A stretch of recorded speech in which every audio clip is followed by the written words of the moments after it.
we shall be analyzing important UPSC relevant articles from the Indian Express as well as the Hindu, the Hyderabad edition for today, that's 8th May 2025.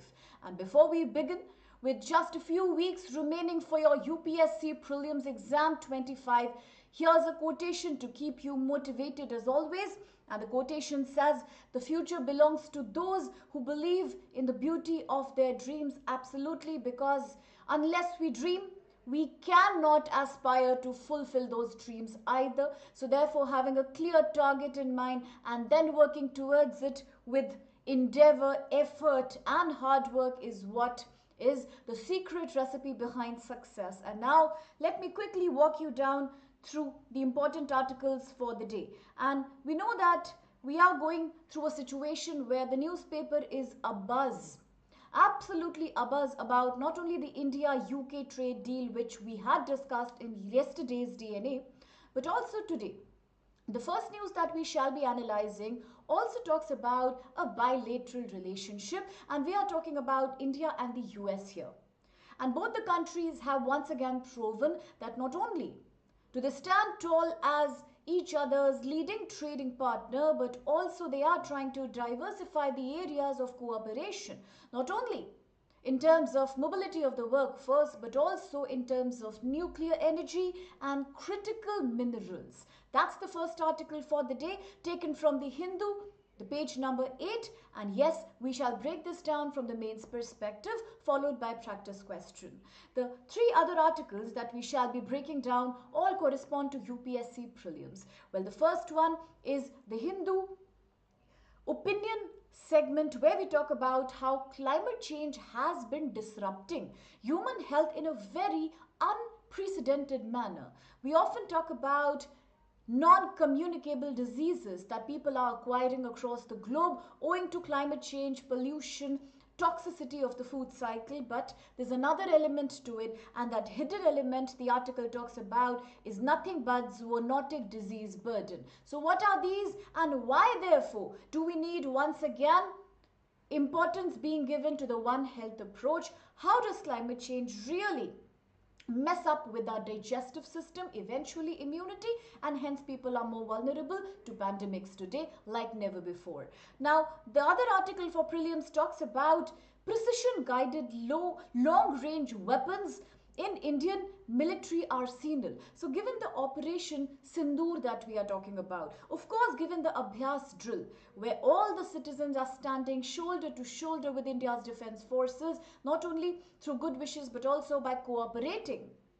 And we know that for the last 2 days we have seen various safety drills, evacuation drills. It's all a preparedness.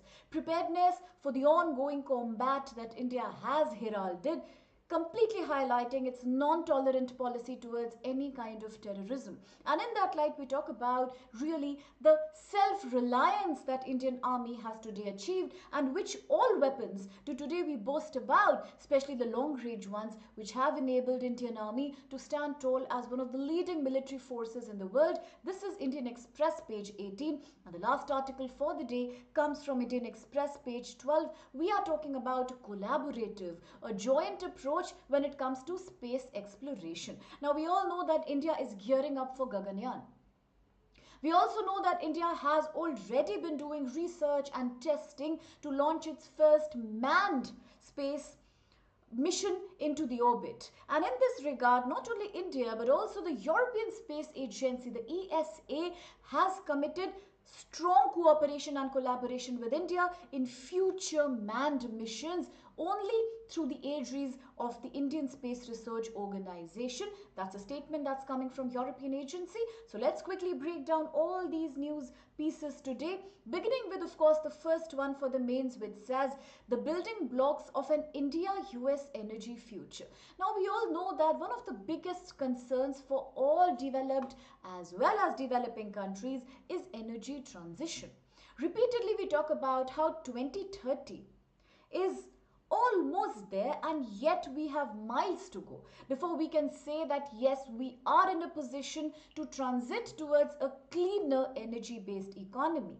We are putting a lot of initiative towards natural gas based economy. Of course, we are talking about the blended petrol initiative, the ethanol petrol initiative. Of course, we are talking about increasing impetus being given to solar energy, and yet there are other areas which are not taken care of. So the article pitches about those areas. The article highlights how today India and US are partnering not only to improve mobility of people between the two economies, because India, again, as we know, is already standing tall as one of the most galloping, quickly, very prompt growth we have witnessed in the past few years. And in that light, we know that today Indian economy, Indian job market is absolutely a microcosm of the global job market, attracting talent from abroad, and hence mobility of the workforce is one crucial area for partnership. But apart from that, we are also talking about cooperation between both these large trade partners in terms of clean green energy, defense technology, and of course the nuclear segment. Why? Because today we know that China dominates what we call as the critical minerals. Just a few days back, we had run through an article from the Hindu newspaper which said how China monopolizes rare earth metals, or the rare earth minerals, the REMs. Given that majority of economies today want to take up to solar energy, they would want to transition towards more avid use of semiconductors, manufacturing of various e-vehicles, electronic vehicles, the dependence becomes very high on not only the rare earth materials but also critical minerals. And this is where China has an upper edge. China happens to be one dominant supplier of these elements. However, when we talk about the changing geopolitical landscape, now the recent spate between India and Pakistan again goes volumes to show that today geopolitical realities dominate trade realities. And therefore, this complete dependence on China is not something that's okay with either US or India or other trading partners in the Quad group. When we talk about Australia, Japan, and some other countries, like-minded countries, of course, when we talk about, say, some European Union countries, we talk about South Korea here. So all these countries today want to create a counterbalance. They want to achieve cooperation with each other and enhance their capacity to develop rare earth materials and critical minerals. So quickly, let's see what the article talks about. Well, even before that, the article is very crucial from the perspective of sustainable energy, clean energy. So here we talk about not only India-US bilateral ties, but as your GS paper 2 says, we are actually talking about how we can develop a stronger force towards security. And of course, we also talk about GS paper 3 because we are talking about the nuclear energy, the science and technology segment. So here's a question that came in 2018 which highlights why is this topic so crucial. And the question also talks about energy. It says, with growing energy needs, should India keep on expanding its nuclear energy program? Is it a viable option to completely rely on nuclear energy as a future energy need?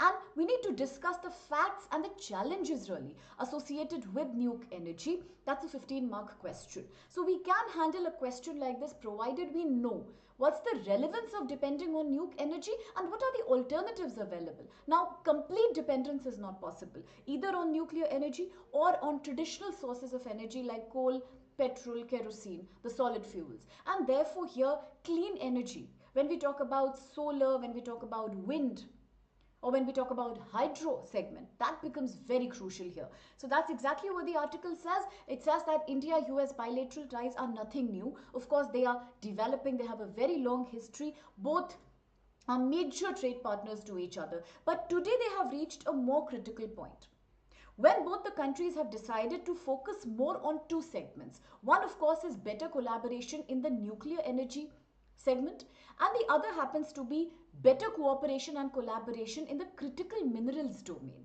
So the partnership is of course very crucial given the fact that India, being the most populated nations and one of the most fast growing economies of the globe, our energy needs are tremendous.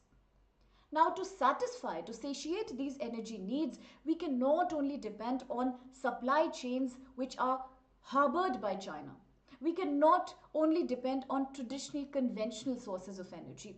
So therefore, today we need not only better exploration of energy domestically, but also we need a helping hand here of like-minded economies, friendly economies with whom more collaboration is possible. And therefore, today when geopolitical realities are unstable, we talk about ongoing wars, we talk about regional groupings.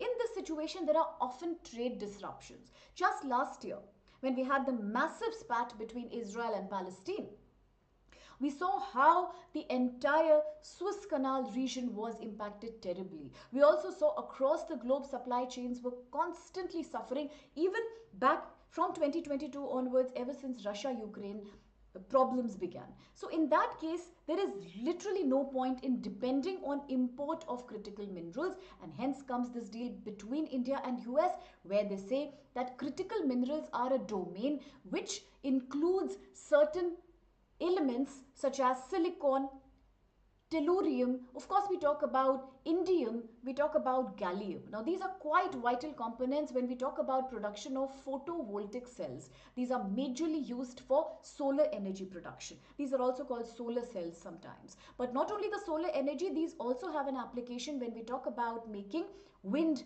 turbines. They are used massively when we talk about the electronic vehicle segment, especially in the battery of the segment, the battery manufacturing segment, and of course semiconductors, defense, aerospace. Hence, the usage is tremendous. So therefore, today as we say, India's solar energy is close to 64 GW, gigawatts. We are heavily dependent on these materials. We need them. These are a major raw material when you talk about construction and supply of all these critical segments. And therefore, if critical minerals are so important, then today we need this kind of a India-US cooperation. Why do we need it? Of course, because of China's domination and monopoly over these minerals. For example, China controls over 90% of the rare earth minerals across the globe. Not only is China possessing this capacity, China is also very, very nuanced, very advanced when it comes to processing, manufacturing and the supply chain mechanisms related with the REMs, which means majority other economies of the world have to look up to China for them. That's one problem. We cannot depend on a country whose foreign policies are often seen aggressive. Second thing is that this problem of China constantly imposing export restrictions. Now, just 2 weeks back, China had declared that it will have massive export restrictions on the REMs. This has completely rattled other economies in the world, because if China gives supply shocks, then what happens to the manufacturing across defense, technology segments of the other countries who depend on these materials? So we cannot afford that dependence anymore. And that's why this deal becomes important, okay? Another thing to remember is that because today politically we are living in a very sensitive world. So since the last 2-3 years, we've constantly seen civil wars, we've constantly seen skirmishes between countries. In this situation, because the geopolitical realities are very fragile, they are very, very sensitive. As I said, supply chains cannot be dependent upon too much, and hence capacity building across critical minerals becomes very crucial. So now we quickly talk about the 2024 Memorandum of Understanding between India and the US. Well, typically, as the article today reminds us, it is based on 3 key elements. One is cross-sectoral use, which means that it's not just about the mining segment that we are concerned, but these critical minerals and rare earth minerals are having application across many segments in the economy, and hence the need is tremendous. Second thing is that let's go ahead with a very bilateral, not only bilateral but also very plurilateral kind of an agreement, where it's not just about India and US collaborating across nuclear domain and critical mineral domain, but also we welcome other countries who have the capacity to supply us these minerals, such as many countries from Africa who are rich in these minerals and yet they lack processing capacity. Of course, we are talking about moving beyond bilateralism between two countries and including the Quad nations too. Anyways, with the Quad nations, India and the US have been having consistent annual, sometimes biannual military exercises, naval exercises. Lots and lots of military collaboration is going on to counterbalance China's aggression in the South China Sea region. And therefore, today, this collaboration with Quad across crucial minerals and REMs could mean lots and lots of economic development and less dependence on China, of course. Then let's understand that there is no kind of supply based, you can say, force here. What we are really thinking is that both the countries are not kind of pushing each other towards providing collaboration, providing supply of these minerals, or providing technology to process them. It's just about giving incentives to the manufacturing segments and companies in each other's domain. It's just about having a kind of exchange mechanism where both can learn the best from each other's economic practices. And therefore, if you have shared goals, this collaboration could mean tremendous benefit to both the economies. Now, having said that, it is India doing something really on the domestic front? What is our own indigenous strategy when we come to talk about critical minerals? So let's remember that India had back in 2023 joined the Mineral Security Partnership. What is this? Now let's remember it is a US-led initiative which has many other members, including of course Australia, Japan, Canada, UK, some countries from the EU also, and then many other countries. Now, India had joined in 2023 as the 14th member. So this shows how today India, along with all these countries, under the Mineral Security Partnership, is focusing upon not only producing but also recycling and processing of the critical minerals. So that's a very important commitment. Of course, we have a longer term vision, which means we have a 20-year rather target in which we can have a self-sufficient capacity of producing, processing and recycling these minerals on our own. Then there are platforms like US-India Initiative on Critical and Emerging Technology, where again we talk about doing better research and development across these critical elements as well as the nuke segment. Then you have the soft infrastructure. For example, both the countries today talk about sharing data with each other, sharing some kind of safety protocols with each other, creating a kind of mechanism where both the countries can work towards safety. Now, safety is again a very crucial element. We are talking about labor safety, and of course we are talking about environmental safety. The ecological safety also comes under question here. So both the countries have decided to create protocols in such a way that although we are trying to encourage processing and development of critical minerals, but it should not be done by compromising the workforce safety or compromising the ecology really. Now remember, just 2 weeks back when we were discussing the rare earth minerals, we also mentioned how sometimes it's very dangerous to actually mine these minerals because they also come with huge environmental impacts. Of course, we talk about the Zambia-Katanga zone in Africa, where we know that too much cobalt, too much mining of all the rare earth elements and critical minerals have led to a devastation of the ecology really. Of course, it is also something associated with labor abuse in a major way. So those are certain things that both the countries want to be very aware about. Then of course, we are talking about investment to be given to this sector. We talk about innovation corridors, almost like creating a special economic zone, particularly dedicated to improve technology and innovative solutions to trap more and more critical minerals without compromising on any front. And therefore, on a very concluding note, today we can say that in a situation where India is energy hungry as never before, this partnership definitely is something that shows the long-term trust between these two countries. So both the countries must therefore make sure that they are sharing technology, they are sharing state-of-the-art equipment, they are sharing processing protocols, safety protocols, all to create a very resilient because we are talking about counterbalancing China's domination. Transparent, something that's creating a very democratic access to these minerals in a way where there is equality between the developing and the developed countries. For example, the initiatives like the Mineral Security Partnership that we spoke about. Now, these could be some very, very democratic platforms because some of the economies here are very developed. And of course, we talk about developing economies who are also a part of this commitment. And then we talk about inclusive energy. And we talk about mineral ecosystems. So these things could be made more robust through a very wonderful initiative like this.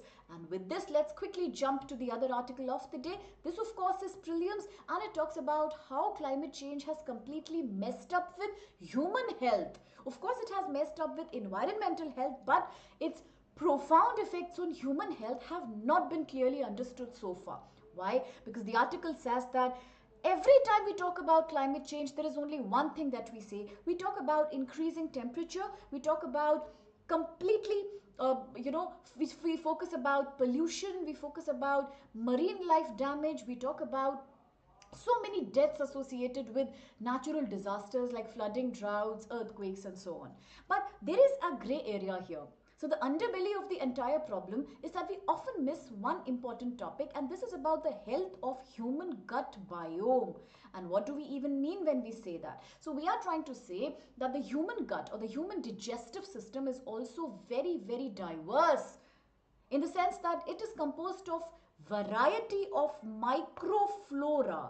It's a world of its own where you have tons and millions of bacteria who really work towards giving us the kind of immunity we need to live a healthy life. But climate change is making sure that doesn't happen. How? Sometimes it looks very remote. When we talk about a connection between human gut microbiome and we talk about climate change, people would say, are they even connected? Yes, of course they are. And that's exactly what this study here by the Lancet Planetary Health has found. The study clearly says that when there is climate change, when the heat becomes too much, when there is too much carbon dioxide in the atmosphere. Why? Because naturally there are lesser trees, naturally there is air pollution, carbon sequestration is coming down day by day. We are seeing a higher deposition of carbon dioxide and sometimes other greenhouse gases in the environment. What does that do? According to the article, that creates a situation which is two-sided. So there are two problems that the article is talking about. One problem clearly is that when there is too much heat because of these gases depositing in the upper layers of the atmosphere, it creates a situation where humans aren't getting fresh and clean air to breathe.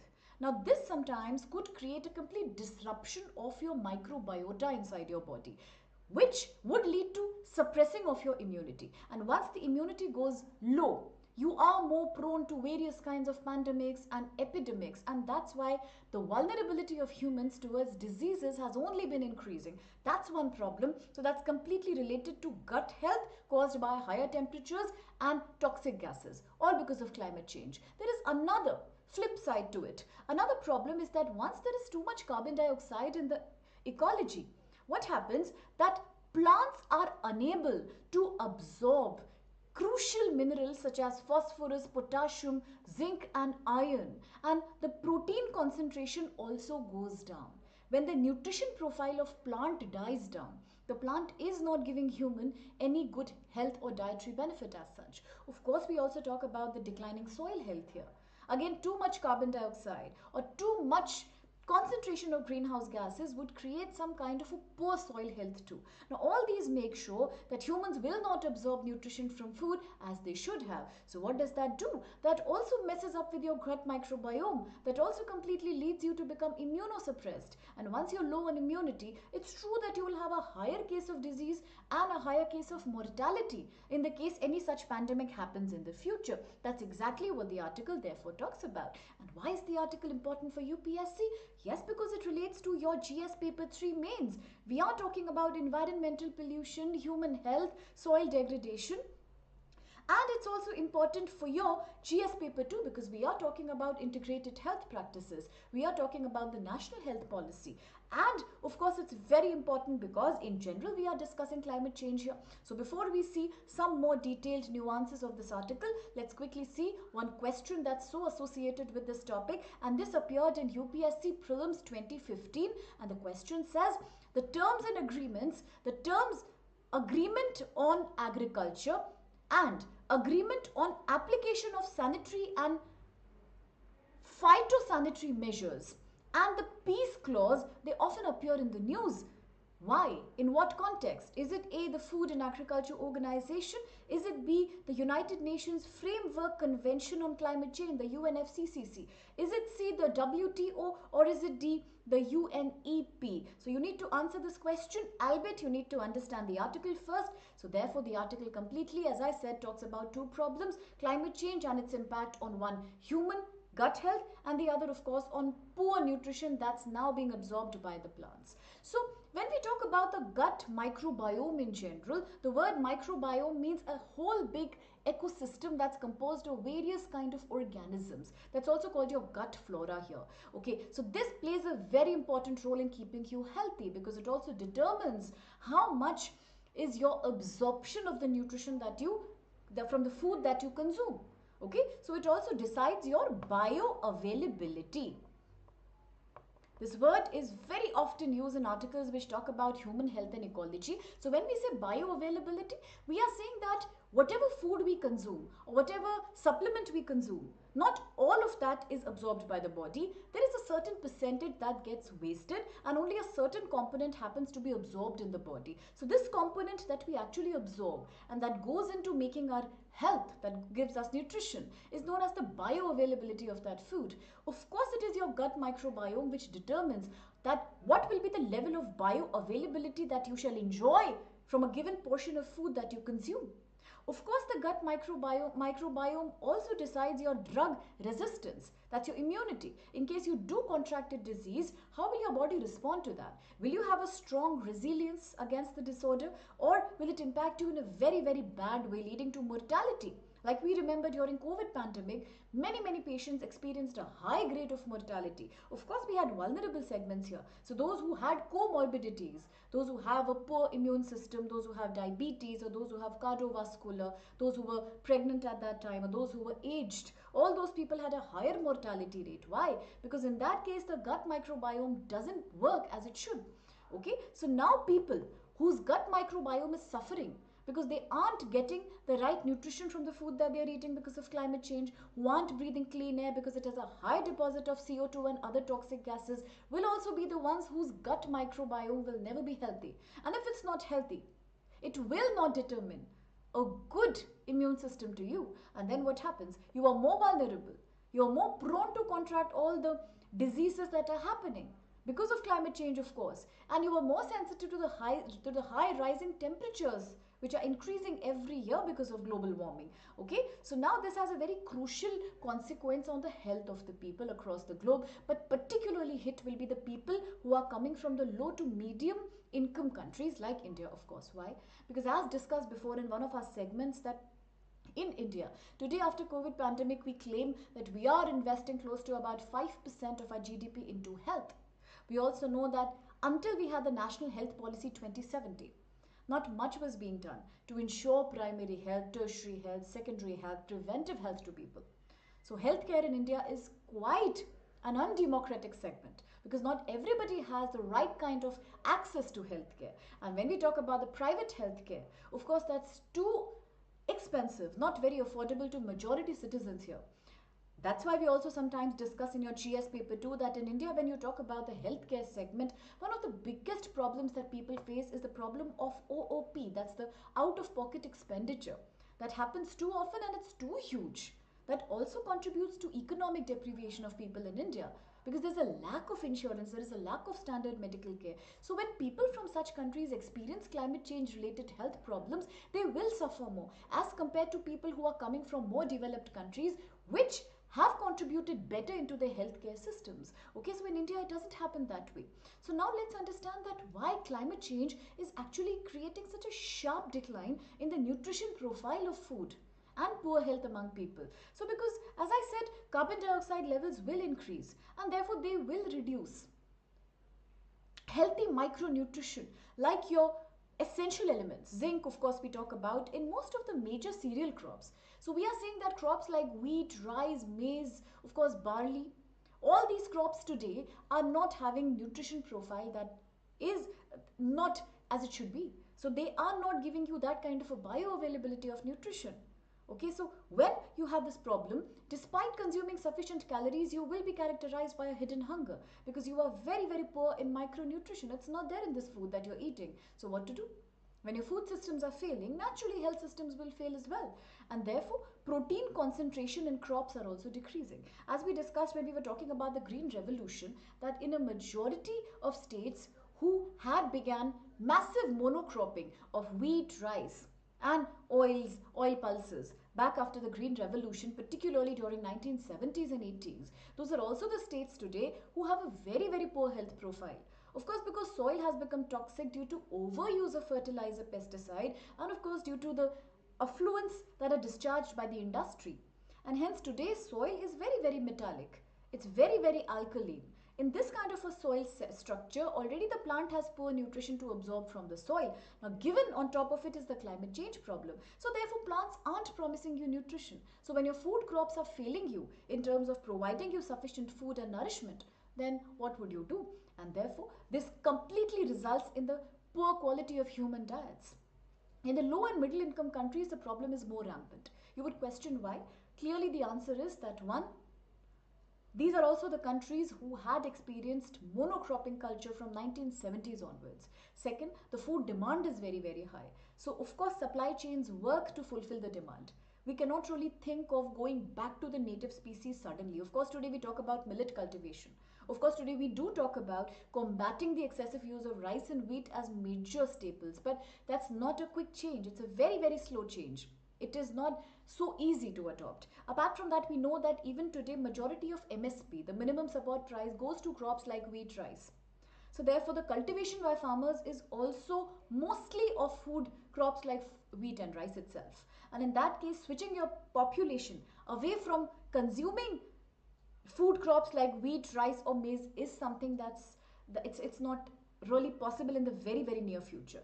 It is a long route. So therefore, we are seeing that the diet quality is very poor in the low income countries and the middle income countries. And no wonder we say that today these also paradoxically are the countries who are experiencing a very, very high incidence of non-communicable disease, the NCDs, cardiovascular, to cancers, to diseases like acute nutrition deficiency, nervous system disorders, and all this is because of poor nutrition that's coming from the food. So when you talk about the human gut or the digestive microbiota or the microbiome, we'll see that the gut microbiota consists of trillions and, as I said, millions of small organisms that inhabit your digestive tract, and they definitely regulate your metabolism, the speed at which you actually digest your food. And therefore it also determines your immunity, your brain function, your nervous system function. It has a very crucial role to play in human health. And it's also important that when you talk about this gut microbiome, let's understand that it has to be diverse, because the more kind of bacteria that inhabit your gut, the better your health is going to be, because each of them has a different and a very specialized function. And when we talk about eating food that has poor nutrition induced by climate change, of course, we say that people, if they are not getting these nutrition sources, then naturally the gut microbiome diversity also dies down. And once it dies down, naturally your brain function, nervous system function, and your immunity function all goes down too. So it's a very related concept. And it leads to dysbiosis. So what's dysbiosis? So dysbiosis happens when the variety, the diversity of your gut microbe declines. And therefore now, when it declines, you also have a very, very poor nutrition and a very, very poor health outcome because of that. So therefore, as we said, majority of diseases which are non-communicable and yet taking a major toll on people's life. We talk about diabetes. Of course, we talk about diseases which are digestive in nature, digestive diseases segment, or the neurological, nerve-related disorders, heart disorders. All these then emanate from a very poor immune system. They also relate to poor nutrition that body is getting overall. So that's the problem the article talks about. Now, the saddest thing that the article says is that, of course, climate change has induced this kind of problem to everyone in the globe. But as I said, there is a lack of equality here as well. Even when you talk about the nutrition, health, and food security, these segments are highly inequitable, because it's always the vulnerable people coming from the low income and the middle income countries who have suffered the bigger toll. Why? Already affording good quality food is a problem for a majority of populations and communities in the poor countries. Topped with that is the problem of poor quality food that's in general being cultivated. So what will the poor people do? Plus, on top of it, they have a poor access to health systems. They have a poor access to supplementation. So in that case, it takes a very, very vicious toll over their health. So because they are completely dependent on local foods, climate sensitive food systems. If you are eating foods that are grown in your vicinity, your local food, it sounds good.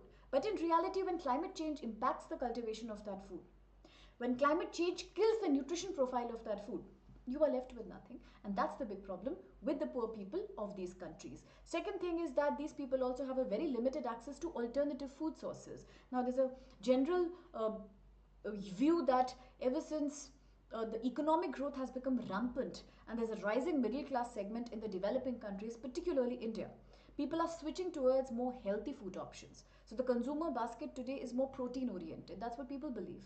But let's also see that that's a very small segment of the population, a very trivial segment. For a majority of people, affording dairy based food or protein based food or meat based food is again something that's completely out of budget. So they eventually have to depend on locally produced food. Alternative options are too difficult to afford for these people. And we talk about how anyway the water quality is declining because of alkalization of the soil, because of toxicity and metallization of the groundwater. The people in the rural areas particularly are more prone to consuming this water.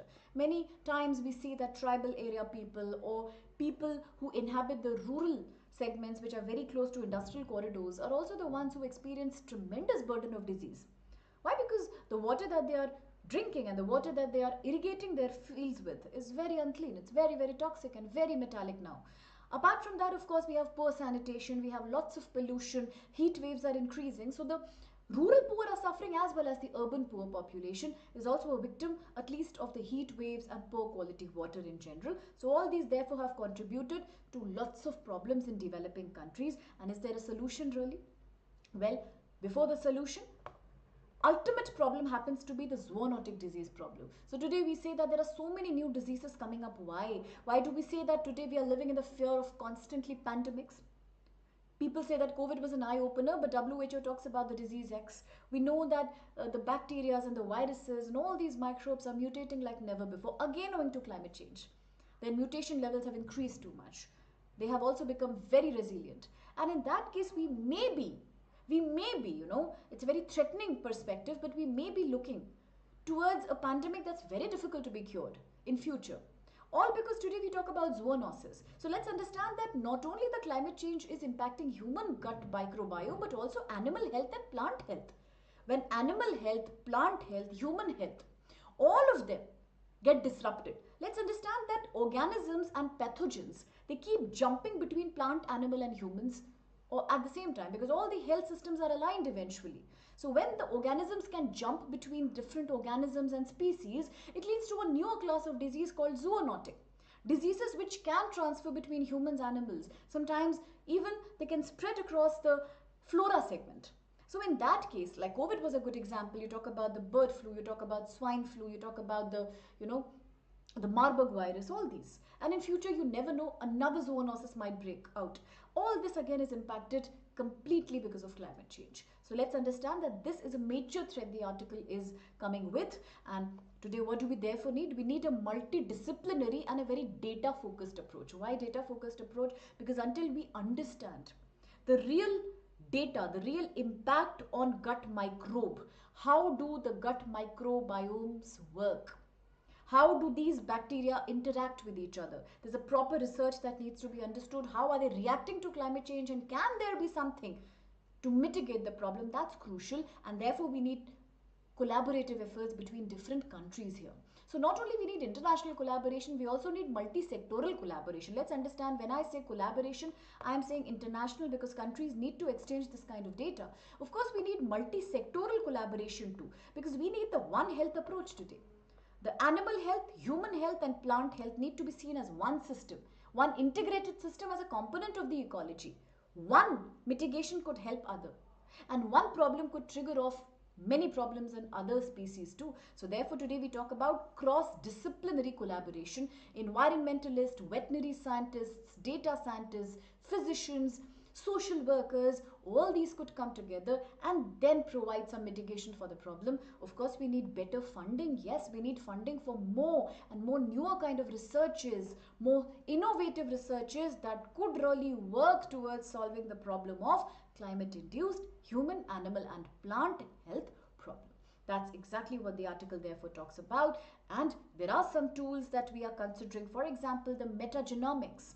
This happens to be analysis of microbial genomes in an environment. So how a particular environmental situation will impact the gut microbe, that can be investigated through the concept of metagenomics. Of course, we talk about the gut bug database. Now this, a Bhopal-based organization, helps in understanding the interaction, the connection between the gut microbe and various kind of drugs. various kind of medicines. Then we talk about how India's National Health Mission, or the 2017 National Health Mission, has a special relevance for the UPSC exam. I always tell you, not only because for the first time we have discussed thoroughly about preventive health segment, reproductive health segment, but also we here talk about the mental health segment, and that's a very crucial question for the exam GS paper 2 and GS paper 1. So let's understand that under India's National Health Mission, another very important element was that we must consider a better research into how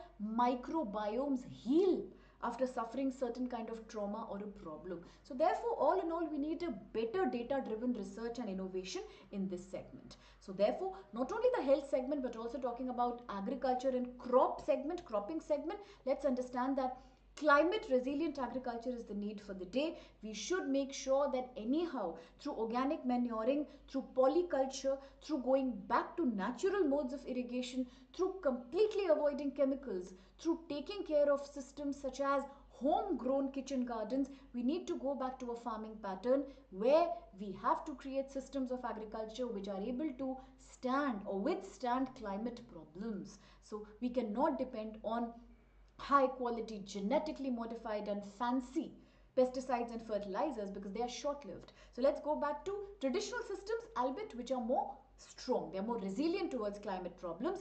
Therefore, they can also improve the quality and nutrition profile of your soil. That's very important. Another thing is to encourage biofortification. Of course, we are doing it in India already. Under the Poshan Abhiyan, the government has given a nod to create many HD varieties of wheat and rice which are fortified by vitamin D, calcium and iron, because we know that in India the anemia burden happens to also be very high, specifically among the reproductive segment of women. So again, in that light, let's remember that we must also promote other such biofortification programs, but only after investigating their bioavailability. How much of that is actually used up by the human body? Because a recent study by WHO has also pointed out that food fortification, unless proven otherwise, doesn't exactly enable the bioavailability of nutrition because it's something that's being done artificially. So how human microbiome responds to that again is an area of investigation. Then of course we need to enhance the soil health. Okay, so it could be in the form of traditional farming, it could be through better innovative solutions. Sometimes people say hydroponics is a very good solution here. So okay, we can consider that too, but anything just in order to cultivate and restore back the nutrition associated with our food crops, that would go volumes in solving the problem. And the next article that we present here talks about, basically it's a historical sketch, it's a timeline of India's long range weapons that Indian military system has, we are equipped with. So here we talk about how recently as India has conducted the Operation Sindoor, where it was just an eye-opener that yes, today we, our armed forces, have the hitting infrastructure completely spot on. So from a distance we can target absolutely precisely all the terrorist infrastructure that is spatially remote to Indian territory. So that's an eye-opener here, and therefore we talk about how today India has been able to create certain such very precise airstrike systems which have enabled us or our military to have the kind of strength that we boast of today. And before we actually look into the nuances of the article, here's one question that came in UPSC 2014. Let's see what it says. The question says, with reference to Agni 4 missile, which of the following statements would be valid? And the first one is about whether it's a surface to surface missile. Second, it is fueled by a liquid propellant only. Third, it can deliver 1-ton nuclear warheads below about 7,500 kilometers away. So which of these statements are valid? And I think this is a very easy to answer question. In fact, any question that's based on India's a military equipment is a very direct question. All you need to know is a little bit information about all the equipments that India possesses today. So on that note, as Indian Armed Forces recently conducted Operation Sindoor at the terrorist infrastructure situated deep inside the Pakistan occupied Kashmir area. Why? Because of course it was a retaliation to the very cowardly attack that had happened in the very Pulwama attack style, Pahalgam terror attack. So barely had we recovered from this trauma that we talk about how India has therefore taken this kind of revenge. And let's understand that Indian military therefore uses a lot of precision guided long range weapons to make sure that there is minimal damage, collateral. There is less property damage here and there, but we actually focus on the right terrorist infrastructure with maximum impact that's possible. So these modern state of the art technologies today that India has talk about accuracy, stealth capacity, real time decision making. So therefore a very good question could be, what are the precision guided long range weapons? So the answer is that these are nothing but very sophisticated advanced military range systems which are meant to hit the targets accurately from a very long distance with minimum collateral damage and maximum impact on the terrorist infrastructure. So these combine technology, intelligence, automation all into one, and therefore they can be conducted even in situations where the war condition is very complicated and complex. Okay, so in India typically we are using some such varieties of weapons. Say for example we talk about hammer, that is the tactical air to ground precision equipment. Here we say that it is the modular air to ground weapon system used with Rafale fighter jets. It is extremely operable in low altitudes with precision. Even in the mountain regions that's supposedly very difficult, we can use these. Now talking about it is what is the exact use, why has it been designed? So it's meant to actually strike on fortified bunkers, moving vehicles, air defense units with very low collateral damage. And let's also understand that it has a capacity of up to 70 kilometers. And it's equipped with multiple guidance kits like the GPS, the inertial navigation system, the laser system, and so on. Then we talk about the Scalp. Very easy to remember. Here we talk about the Deep Strike Cruise Missile, okay, the Storm Shadow. Here it has been developed by the multinational European consortium comprising Airbus, BAE Systems, and Leonardo.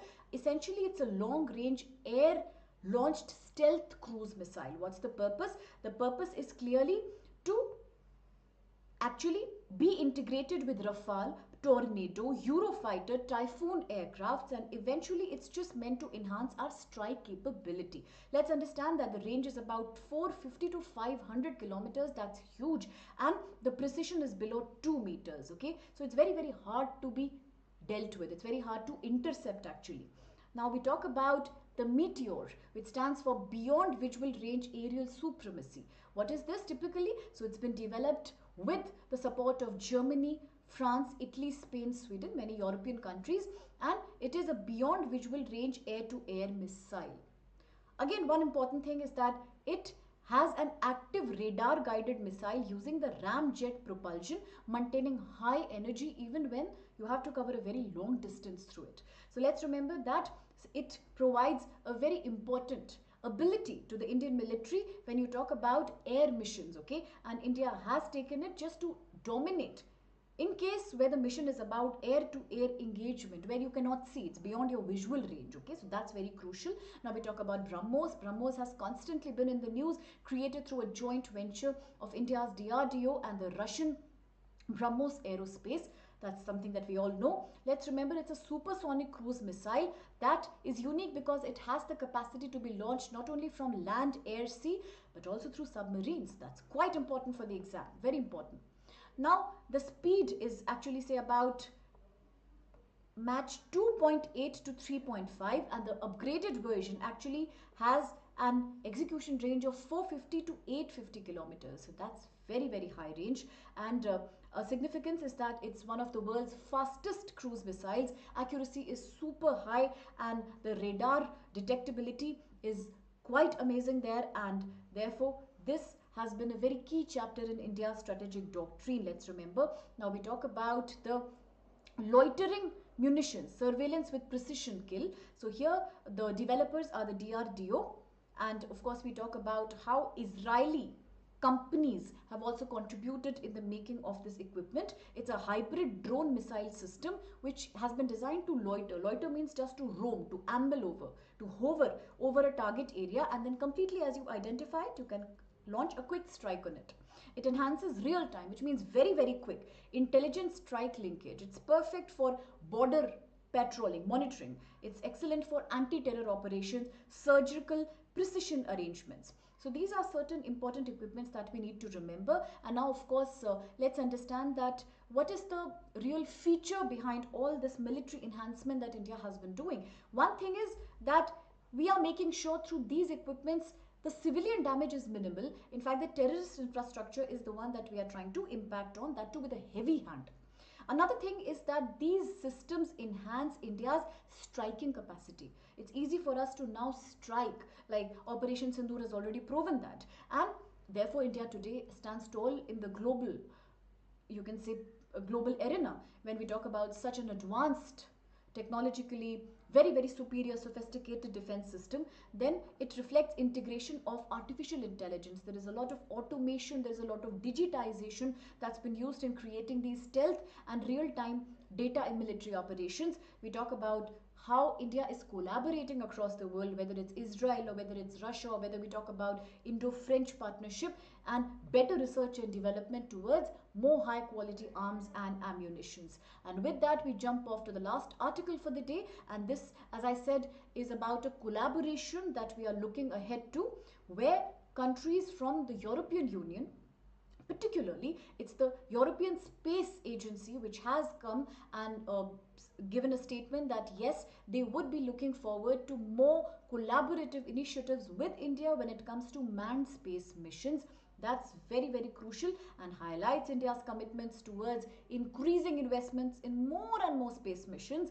Quite important for the UPSC perspective, given that paper 3 talks about computers, nanotechnology. Of course, we talk about here space, defense equipment.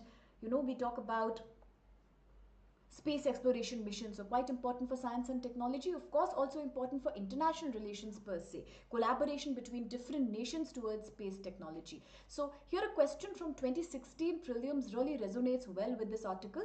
The question says, with reference to Astrosat, the Astronomical Observatory of India, which of the following statements are valid? One is that apart from US and Russia, India is the only country to have launched a similar observatory in space. And the second statement says Astrosat is a 2000 kg satellite placed in orbit at 1650 kilometers above the Earth's surface. So which of these statements are valid? It's a pretty direct question. Just like with reference to defense systems, when we talk about space domain, all the questions that are based on India's missions are very direct. So you should know 2 to 3 important points about all important missions. That's all it takes to answer such questions. They are quite simple. And the article here per se talks about how the ESA and Indian Space Research Organization, ISRO, have signed a joint statement. And the joint statement is meant to collaborate with each other, support each other, explore together more human space exploration. And this happened as we just finalized in Bengaluru the Global Space Exploration Conference, the GLEX conference. Okay, so let's just talk a little bit more about the collaboration per se. And the collaboration says that both the countries, all the countries of the EU and India, of course, have a very long history of collaboration. So not only in the defense segment, but also in space segment. And today, as we talk about the ESA, the European Space Agency, and ISRO, they've also had decades of partnership when it comes to looking towards more collaborative space experiments. And today, the joint statement that they have signed, both the organizations, they want to have more joint space station components. Okay. Similarly, they want to support each other by sharing cargo, really material that goes into making of the space stations, the supply chain that's related to establishing you can say space station with the support of all the countries, and crew transport capabilities. So transportation capabilities is also a segment that they spoke about, creating complementary space programs for mutual benefit of each other. And the European Space Agency also said that it would want to use India's space agency, the BAS, once it's ready for use. So that's again a very welcome statement. Now the collaboration tries to focus upon very large scale, very futuristic space programs. Say for example, the new unexplored areas of space. That's something both the countries would want to have an innovative research design into. Then of course, as India's space station, the Bharatiya Antariksh Station, would be ready by say 2035. So both the agencies are today saying that once it's ready, we shall be using it for more ambitious programs in future. And on that note, it's also quickly good to know that what has been the historical sketch of the missions that already have happened as a result of collaboration between the ESA and ISRO. So we talk about the Chandrayaan 1, that was 2008 if you remember, and this was a mission that was a lunar orbiter mission. And here again we were supported with lots of things like thermal designs, flight dynamics, data handling, instruments from the ESA. India was getting a huge support. Similarly, talking about the Proba 1, that was 2001, where Earth's observation technology demonstration was conducted. There also European Space Agency's first experimental microsatellite was used. Then we talk about the Proba 3, that was 2024, very recent. We talk about solar observation, the sun's outer layer, the corona's observation, and this again was launched by the ISRO, of course, but there was a massive support that came from a European Space Agency led science payload. So already they have had a good history of space exploration, including the Chandrayaan 3, where the ESA provided ground station support, telemetry communication support. Similarly, Aditya L1, our mission to understand the solar components of the solar observatory that we are talking about. So this was India's first solar mission, please remember. And of course, ESA had supported with lots of software input. And then we talk about Gaganyaan, which is an ongoing mission. We talk about India's first crewed orbital mission that's still in process. So for that also ground station tracking support, all of that is coming from ESA. Talking about the Ixiom 4 mission that is again upcoming in the near future. This is a microgravity research based mission, and again it's a collaborative mission. So therefore it is about participating in human physiology experiments and microgravity experiments. So both ESA and ISRO are actually conducting multiple initiatives in this regard. So therefore this promise that they've made for doing a joint partnership towards future space collaboration is nothing but just another feather in the hat of the fact that both have been collaborating pretty well, and it means volumes of more innovation and research for both the agencies. And with that, let's quickly discuss the mains question for the day. And if you remember, we were talking about the first article from the mains perspective that we picked up from the Hindu today, and that spoke about India-U.S. Energy deal, where, as I explained, that India and US are now striking a pact where they would not only collaborate across the nuclear energy segment, but also they would want to involve many other like-minded countries to counterbalance China's complete domination of the critical minerals and the rare earth mineral segment, so that they can do a joint initiative with which there can be better investment, better production, processing and recycling of critical minerals independently without too much dependent on China supply chains. And on that note, here's the question. It says critical minerals and nuclear energy are emerging as twin pillars, very related issues of India-US strategic and energy cooperation. Examine the opportunities and challenges in operationalizing, that is, in making it functional, running it.